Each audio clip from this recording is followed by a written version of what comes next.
మహాగణాధిపతయే నమః. ఓం గురుభ్యో నమః. ఓం శ్రీమాత్రే నమః. పరమేశ్వర స్వరూపమైనటువంటి జ్యోతిష, వాస్తు మరియు ఇతర అనేకమైనటువంటి శాస్త్రములను మనకు అందించినటువంటి మహర్షులకి నమస్కారం. హయగ్రీవ హయగ్రీవ హయగ్రీవేత్యోపదేత్తస్య నిస్సరతే వాణి జహ్నుకన్యా ప్రవాహవత్. అరుణాం కరుణాతరంగితాక్షీం ధృతపాశాంకుశపుష్పబాణచాపాం అనిమాదివిరావృతాం మయూకైః అహమిత్యేవ విభావయే భవానీం. శ్రీమాత్రే నమః. ప్రేక్షకులకి ఆ లలితాంబిక అమ్మవారి యొక్క అనుగ్రహం పరిపూర్ణంగా కలగాలని మనస్ఫూర్తిగా కోరుకుంటూ మనం ఈరోజు చెప్పుకోబోయేటువంటి టాపిక్ ఏదైతే ఉందో, తులాలగ్నము, తులారాశి. తులాలగ్నము రాశి వారి కనుక చూసుకున్నట్లయితే చిత్తా నక్షత్రం 3-4 పాదాలు, స్వాతి 4 పాదాలు, విశాఖ 1-2-3 పాదాలు గుర్తుపెట్టుకోండి. ఇది తులాలగ్నం ఆర్ తులారాశి వారికి కలిగేటువంటి ఫలితాలు గుర్తుపెట్టుకోండి. అలాగే మరొక విషయం ఏంటంటే, ఇక్కడ ఈ యొక్క లగ్నము ఆ రాశి వారికి గుర్తుపెట్టుకోండి. అంటే లగ్నం ఈ లగ్నంలో జన్మించిన లేదా ఈ రాశిలో జన్మించినా కూడా మీకు కలిగేటువంటి ఫలితాలు ఏమిటి అంటే ఈ శని భగవానుడు ఇచ్చేటువంటి ఫలితాలు ఏమిటి? ఈ శని పర్టికులర్గా 4-5 ఆధిపత్యం పొందుతూ ఉంటాడు. ఈ 4-5 ఆధిపత్యం పొందినప్పుడు మీరు లైఫ్లో ఎటువంటి కర్మ చేయడం ద్వారా ఈ కర్మకారకుడి యొక్క ప్రభావం తగ్గుతుంది, అంటే మంచి ఫలితాలు రావడాలు జరుగుతాయి. ఏ మంత్రము ఏ ధ్యానము అనేది చెప్తానని మీకు.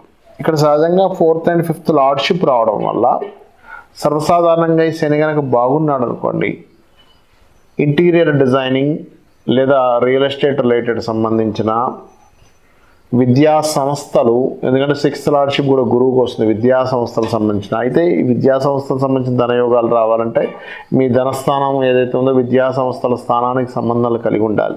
అయితే anything interior or creative related సంబంధంగా బాగుంటుంది గుర్తుపెట్టుకోండి. ఇక్కడ మీకు మంచి ఫలితాలు ఇస్తాడు. అలాగే మరొక విషయం ఏంటంటే, ఇక్కడ చూసుకున్నట్లయితే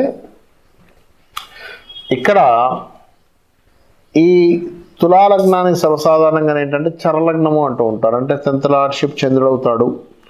ఈ చరలగ్నం అవడం వల్ల ఒక ప్రదేశంలో ఉండకుండా రకరకాల ప్రదేశాలకు మారడం వల్ల కూడా మీ కర్మ అనేటువంటి తగ్గుతుంది గుర్తుపెట్టుకోండి. అలాగే మరొక విషయం ఏంటంటే, ఇక్కడ 5వ ఆధిపత్యానికి 4th ఆధిపత్యం కూడా వచ్చింది. సో ఎప్పుడైతే మీ సంకల్పం, అంటే ఒక్కొక్క వ్యక్తికి చూడండి, నేను ఫలానా అనుకున్నప్పటి నుంచి నాకు బాగా యోగించిందండి అంటూ ఉంటారు. ఏది, నేను ఫలానా మా పిల్లలకి ఫలానా చేద్దాం అనుకున్నాను బాగా యోగించింది, లేదా మా అమ్మగారికి ఫలానా గాజులు చేద్దాం అనుకున్నాను అక్కడి నుంచి బాగా యోగించింది అనే వాళ్ళు నేను చాలామందిని చూశాను. లేదా నేను ఫలానా ఇల్లు కట్టుకుందాం అనుకున్నాను, అప్పటి వరకు నాకు డబ్బులు లేవు కానీ ఇల్లు కట్టుకుందాం అనుకోగానే డబ్బులు వచ్చాయండి అంటూ ఉంటారు. అంటే ఏమిటి, మీకు ఏదైతే సంకల్పం ఉంటుందో ఆ సంకల్పంకి మీ ధనయోగానికి లింక్ ఉంటుంది. ఆ రకంగా తులాలగ్నం వారు పర్టికులర్గా మీ యొక్క సంతానాన్ని ఇతర దేశాలకు ఉన్నత విద్యల కోసం పంపించాలి అనేటువంటి సంకల్పం కానీ, లేదా మీ పిల్లల పేరు మీద ఏదైనా సరే సేవా సంబంధించినటువంటిది ఏదైనా సరే స్థాపించాలని అనుకున్నా గుర్తుపెట్టుకోండి. ఈ రెండిట్లో పర్టికులర్గా ఏది అనుకున్నా మీకు కర్మకారకుడు ఇచ్చేటువంటి శని యొక్క రిజల్ట్స్లో ఇబ్బంది ఇచ్చేటువంటి రిజల్ట్స్ తగ్గిపోతాయి గుర్తుపెట్టుకోండి. అలాగే దీంతో పాటు మీరు చేయవలసినటువంటి నామస్మరణ ఏమిటి అని చెప్పి చూసుకున్నట్లయితే, ఇక్కడ పర్టికులర్గా లలితా సహస్రనామాల్లో ఫస్ట్ లైన్ ఉంటుంది, ఓం శ్రీమాత శ్రీ మహారాజ్ని శ్రీమత్ సింహాసనేశ్వరి నమః అని. ఆ నామం చేసుకుంటూ ముఖ్యంగా మీరు బుధవారము శుక్రవారము గుర్తుపెట్టుకోండి. బుధ శుక్రవారాల్లో బుధ శుక్ర గ్రహాల దగ్గర దీపారాధన చేసుకున్నట్లయితే ఖచ్చితంగా ఆ కర్మ అనేటువంటి తొలగిపోవడం జరుగుతుంది.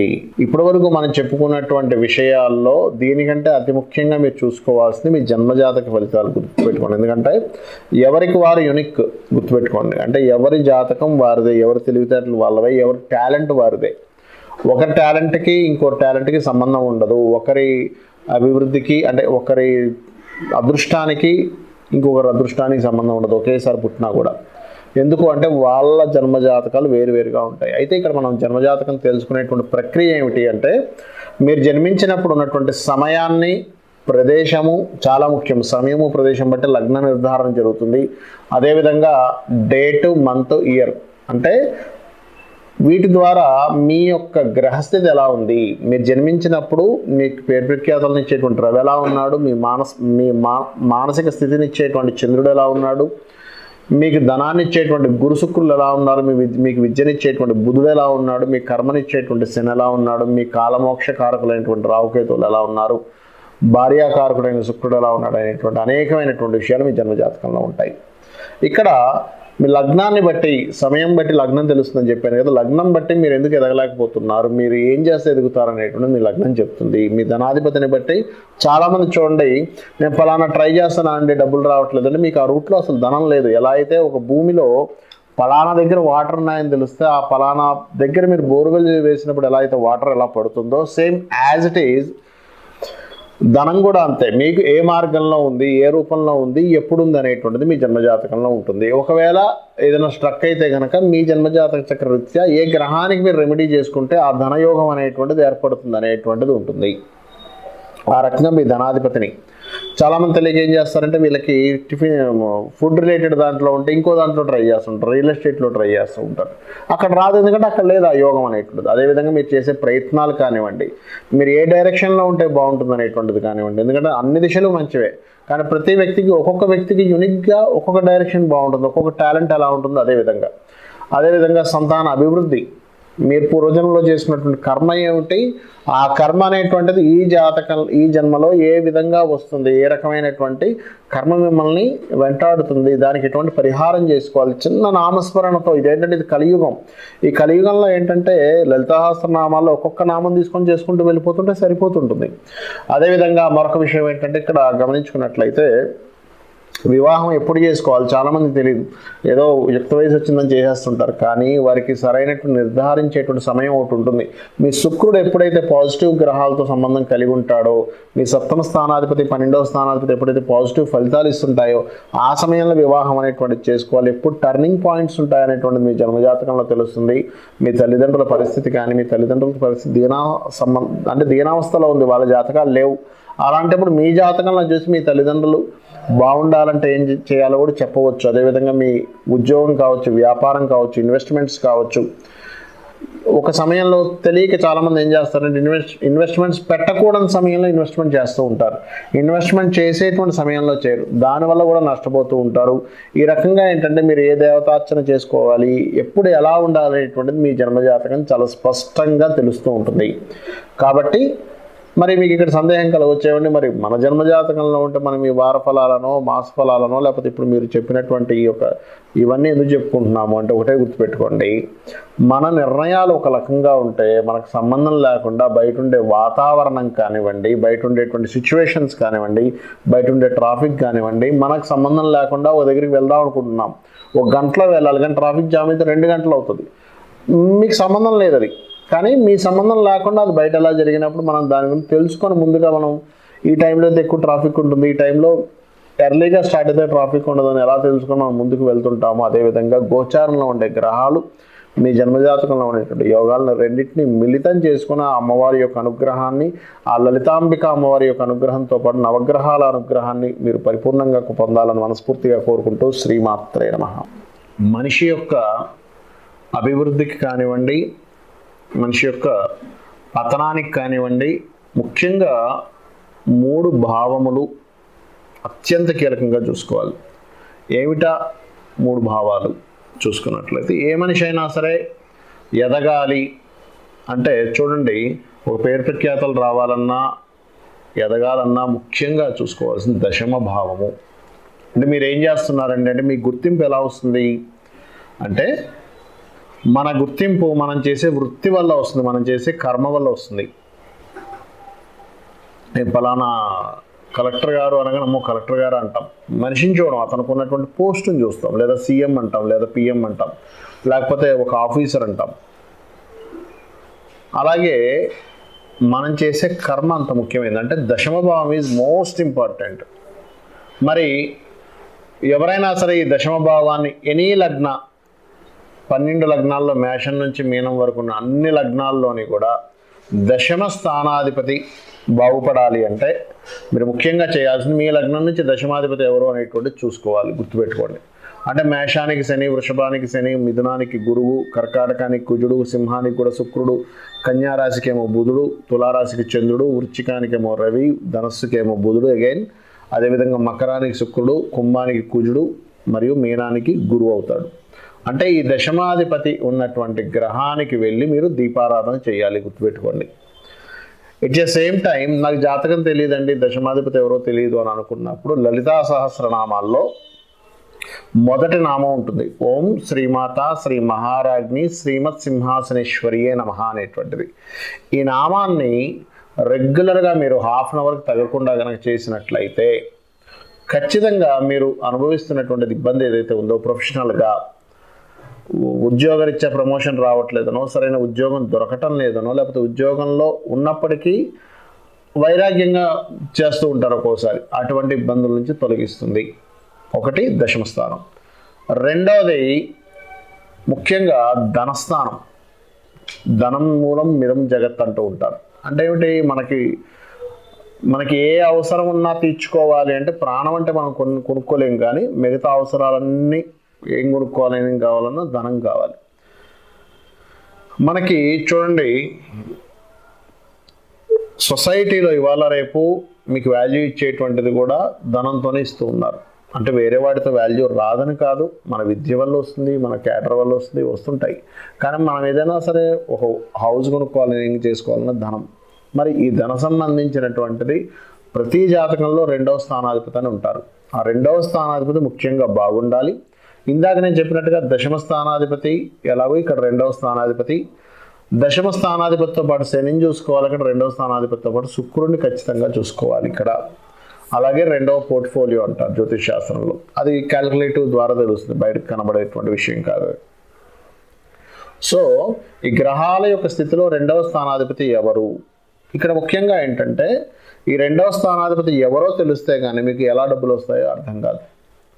అంటే ఉదాహరణకి రవి అనుకోండి, రెండో పోర్ట్ఫోలియో రవి, గవర్నమెంట్ వాటి మూలంగా ధనం వచ్చే యోగం ఉంటుంది, లేదా మెడికల్ మూలంగా ధనం వచ్చే యోగం ఉంటుంది.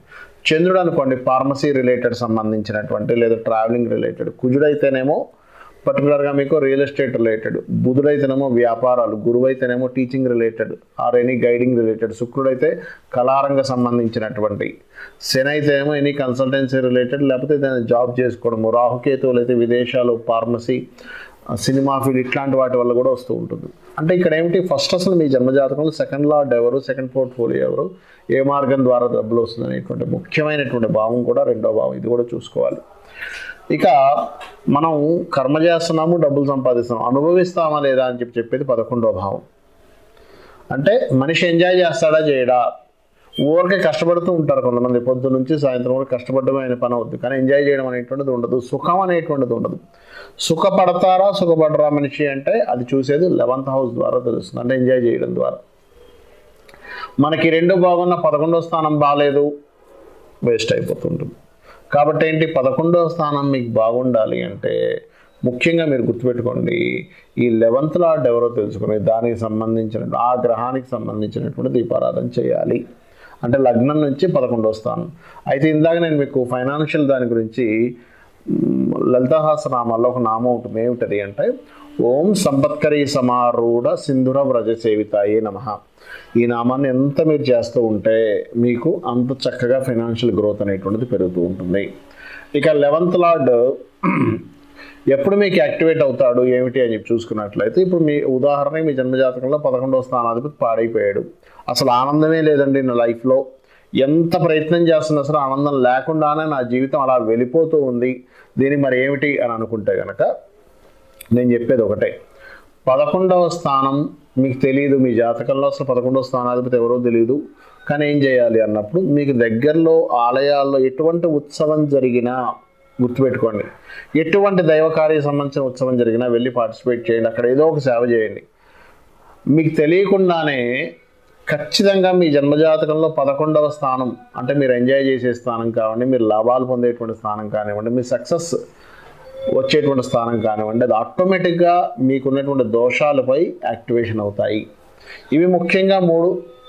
ఈ 3 స్థానాలు ముఖ్యంగా చూసుకోవాల్సినటువంటిది. మరి మిగతా 3 స్థానాలు కూడా ఉంటాయి. ఏమిటా మిగతా 3 స్థానాలు అంటే, 3వ స్థానం అంటే దారిద్ర స్థానము, అదే ధైర్యము సాహసం చేసేటువంటి స్థానం 3వ స్థానము. 6వ స్థానం పూర్వజన్మ కర్మస్థానం, ఇది అష్టమ స్థానం, లైఫ్లో సడన్గా లైఫ్ టర్నింగ్స్ ఇస్తూ ఉంటుంది. 12వ స్థానం కూడా ఉంటుంది, బట్ అష్టమ స్థానం ఎక్కువ ప్రభావం చూపిస్తూ ఉంటుంది. అంటే లైఫ్లో సడన్గా నా లైఫ్ ఏంటంటే ఇలా టర్న్ అయిపోయిందని బాధపడుతూ ఉంటాం. ఆ స్థానం ఇది అష్టమ స్థానం. సో ఈ మీ 3వ స్థానము, 6వ స్థానము, అష్టమ స్థానాధిపతులు డియాక్టివేషన్లో ఉన్నప్పుడు ఏమవుతుంటుందంటే అనవసరమైన భయాలు మీకు పెరుగుతూ ఉంటాయి. అనవసరంగా పూర్వజన్మ కర్మ రావడం వల్ల మీరు ఎటువంటి తప్పుడు నిర్ణయాలు తీసుకోకపోయినా అనవసరంగా గొడవలు కానీ అనవసరమైనటువంటి విషయాల్లో మీరు ఇరుక్కోవడం కానీ జరుగుతుంటుంది 6వ స్థానం పాడైనప్పుడు. అష్టమ స్థానం వల్ల మీరు ఊహించినటువంటి మలుపులు జరుగుతూ ఉంటాయి. అయితే ఈ అష్టమ స్థానం బాగుందనుకోండి, మీరు ఊహించేటువంటి మలుపులు అద్భుతంగా జరుగుతాయి. అష్టమ స్థానం పాడైతే ఊహించేటువంటి మలుపులు నెగిటివ్గా జరుగుతూ ఉంటాయి. సో ఈ 3 గ్రహాలలో మీకు ఎగ్జాంపుల్ ధైర్యం సరిపోవట్లేదు, దుర్గా ఆరాధన చేయండి, ఓం దుర్గాయ నమః అని చెప్పి చేయండి. లేదా మీరు ముఖ్యంగా కనకాంగద కేయూర కమనీయ భుజాన్విత అనేటువంటి నామం ఉంటుంది లలితహాస్త్ర నామాల్లో. ఓం కనక అంగద కేయూర కమనీయ భుజాన్విత అంటే భుజములకు వేసుకున్నటువంటి బంగారు ఆభరణాలు అమ్మవారు ధరించి ఉంది. ఆ అమ్మవారు ధరించినటువంటి ఆ యొక్క ఆభరణాలని నేను స్మరిస్తున్నాను అని చెప్పి ఎప్పుడైతే అనుకుంటూ ఆ నమః అనేటువంటి అమ్మవారికి నమస్కరించుకున్నట్లయితే మీలో ఉన్నటువంటి భయాలపై ధైర్యం అనేటువంటిది పెరుగుతుంది. అదేవిధంగా 6వ స్థానం పాడైతే ఏమవుతుంది అంటే అప్పులు పెరుగుతుంటాయి. అలాంటి సమయంలో ఓం అపర్ణాయై నమః అనేటువంటి నామస్మరణ మీ అప్పులు బాధల నుంచి బయటపడేస్తుంది. అదేవిధంగా అష్టమ స్థానం ఆకస్మికమైనటువంటి టర్నింగ్స్ జరుగుతున్నాయండి, ఏం చేయాలంటే ఉంటే కనుక మీరు షష్ఠి నాడు గనక సుబ్రహ్మణ్యేశ్వర స్వామి యొక్క ఆరాధన చేయడము, లేదా అష్టమీ చంద్ర విభ్రాజ అలికస్థల శోభితాయే నమః అనేటువంటి నామస్మరణ గనక చేసినట్లయితే మీకు ఖచ్చితంగా ఆకస్మికమైనటువంటి ఇబ్బందుల నుంచి బయటపడడం జరుగుతుంది.